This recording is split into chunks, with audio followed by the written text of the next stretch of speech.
ఇక్కడ మీరు చూసే దిశ హెల్త్ పైన, ఎడ్యుకేషన్ పైన, ఫుడ్ పైన గణనీయమైనటువంటి ఇంపాక్ట్ వస్తుంది. ఎక్కడైతే no tax on health insurance పెట్టారో దీనివల్ల హెల్త్ పైన ఇంపాక్ట్ వస్తుంది. ఎడ్యుకేషన్ పైన నోట్ బుక్స్, పెన్సిల్స్ అన్ని కూడా తగ్గించారు కాబట్టి చాలా ఇంపాక్ట్ వస్తుంది.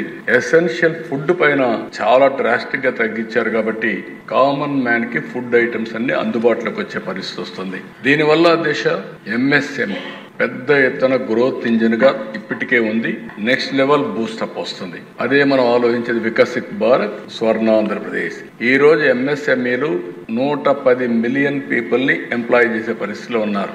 ఇంకో పక్క సెకండ్ ఓన్లీ టు అగ్రికల్చర్, దీని మీద ఎక్కువ ఆధారపడుతున్నారు.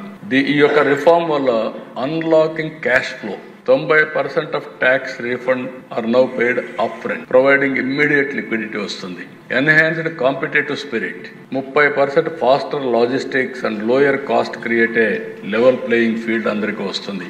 Simplification of compliance, a simple two rate structure and auto approved registration reduces the burden on small business. Fixing blocked capital, ఎక్కడ క్యాపిటల్ ఇది కాకుండా ఇన్వర్టెడ్ డ్యూటీ స్ట్రక్చర్ కాబట్టి దీని మీద క్యాపిటల్ ఆపరేషన్ కానీ గ్రోత్ కానీ దోహదం చేస్తుంది. అందుకే మనం ప్లాన్ చేసేది one family one entrepreneur Ratan Tata innovation hub. దీనికి పర్మిషన్లు ఇచ్చేది గవర్నమెంట్ ఆఫ్ ఇండియా అయితే జిఎస్టీకి 3 days అన్నారు. మనం 2 days లోనే పర్మిషన్ ఇచ్చే అవకాశం ఉంటుంది. పెద్ద ఎత్తున one family one entrepreneur success అవుతుందని చెప్పి కూడా నేను మీకు తెలియజేస్తున్నా. దీనికి ఈ ఎకో సిస్టమ్ లో పర్ఫెక్ట్ గా పనిచేస్తుంది.